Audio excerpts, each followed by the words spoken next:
Episode की शुरुआत में हम लू पेंग को देखते हैं जो बोबाता से कहता है कि इस लेजर कैनल को हम कैसे पार कर सकते हैं, जिस पर बोबाता कहती हैं कि ये लेजर कैनल एक खास इंग्रेडिएंट्स से बने हैं और इस मेटल का नाम इड्रियन है, जिसकी वजह से हम चाहकर भी इस लेजर कैनल को नहीं तोड़ सकते हैं। और साथ ही साथ जैसे ही हम इनके पास जाते हैं तो ये खुद ही हमारे ऊपर अटैक करने लगेंगी, जिसकी वजह से हमें इसको यहाँ से ले जाने में काफी ज्यादा दिक्कत होगी। लेकिन अगर इस चिप को कंट्रोल रूम में लगा दिया जाए तो वे इसे हैक कर सकती है और इसके बाद हम इसे अपने साथ ले जा सकते हैं। जिस पर लू पेंग पूछता है कि आखिर इस लेजर कैनल को कैसे पार कर सकते हैं, क्योंकि स्टार लेवल वाले बंदे को भी मार सकता है। जिस पर बोबाता बताती है कि तुम अपने क्लाउड वाइन का यूज करके इसे पार कर सकते हो। जिसे सुनकर लू पेंग इनसे बचते हुए अंदर जाने लगता है। तभी सारे लेजन एक्टिवेट हो जाते हैं और लू पेंग पर अटैक करने लगते हैं, लेकिन लू पेंग का क्लाउड वाइन उसे बचा लेता है क्योंकि क्लाउड वाइन स्टार लेवल 7 पर होता है। और बचते बचते आखिरकार लू पेंग दरवाजे आ जाता है और उसे खोलने लगता है, लेकिन लू पेंग उसे हिला भी नहीं पाता है। लेकिन तभी बोबाता अपने पास एक डिवाइस निकालती है और ये डिवाइस जेट वाले दरवाजे के नीचे खाली जगह में चली जाती है और वो डिवाइस उस दरवाजे को ऊपर उठाने लगती है। लू पेंग को यह देखकर काफी ज्यादा हैरानी होती है और फिर बोबाता से पूछता है कि तुमने तो कहा था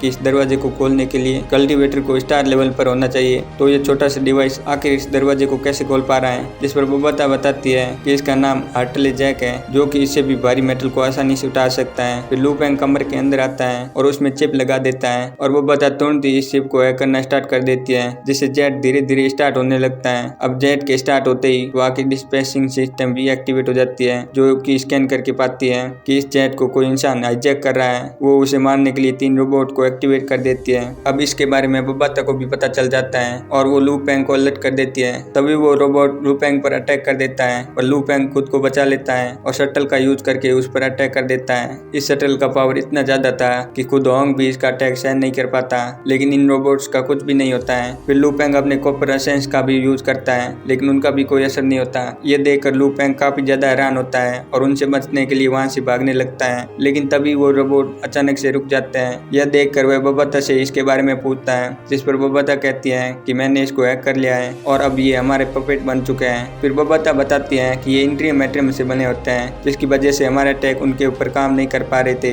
जिसके बाद लू पेंग इन्हें अपने रिंग में रख लेता है। जिसके बाद लू पेंग कंट्रोल रूम में जाता है। तभी लू पेंग को वहाँ पर 3 पर्सन दिखाई देते हैं। वहीं तीनों के पास एक पर्सन डिकम्पोज हो चुका था। जिस पर लू पेंग पूछता है कि ये तीनों बिल्कुल सही सलामत कैसे हैं और मुझे इसके अंदर कोई भी लाइफ महसूस नहीं हो रही है। तब बोबाता बताती है कि ये कोई इंसान नहीं है बल्कि सिल्वर रोबोट है और सिल्वर रोबोट काफी ज्यादा पावरफुल होते हैं। तभी बोबाता बताती है कि इस शिप की पूरी पावर को हम यूज नहीं कर सकते, क्योंकि जब मैंने इस शिप को हैक करने की कोशिश की थी तो इस शिप ने खुद को एक्सप्लोर करने का प्रयास किया, जिस कारण मुझे पूरे सिस्टम को बंद करना पड़ा, जिसकी वजह से हम लोग इस शिप के किसी भी खास फीचर का यूज नहीं कर सकते। लेकिन हम इन लेजर कैनल का यूज कर सकते हैं और ये अभी भी गोल्डन हॉर्न बीस्ट को आसानी से मार सकता है। जिसे सुनकर लू पेंग खुश हो जाता है और बोबाता यहाँ की जरूर चीजों को अपने पास रख लेती है, क्योंकि यहाँ का एयर सिस्टम खत्म हो चुका था। जिसके बाद लू पेंग यहाँ के लेजर कैनल को भी अपने साथ ले जाता है, लेकिन तभी उसके पास जेई का कॉल आता है और उसे बताता है कि गोल्डन हॉर्न बीस्ट अब एशिया की तरफ आ रहा है। तो सुनकर लू पेंग काफी ज्यादा परेशान हो जाता है। इसके बाद हमें एक सिटी का सीन दिखाया जाता है जहाँ पर गोल्डन हॉर्न बीस्ट तबाही मचा रहा होता है। वहीं लू पेंग अपने घर में आ जाता है और अपनी फैमिली मेंबर से मिलता है, जहाँ पर वो बताते हैं कि मॉन्स्टर ने हमारे सिटी के 5 मिलियन लोगों को मार दिया है। यह सुनकर लू पेंग काफी ज्यादा गुस्सा हो जाता है। तभी जेई लू पेंग को कॉल करके बताता है कि 12 एम्पर लेवल के मॉन्स्टर यानजी सिटी की ओर आ रहे हैं। जिसके बाद लू पेंग अपने पास से उन तीनों रोबोट को बाहर निकालता है और उनको अपनी फैमिली मेंबर को प्रोटेक्ट करने को बोलकर वहां से चला जाता है।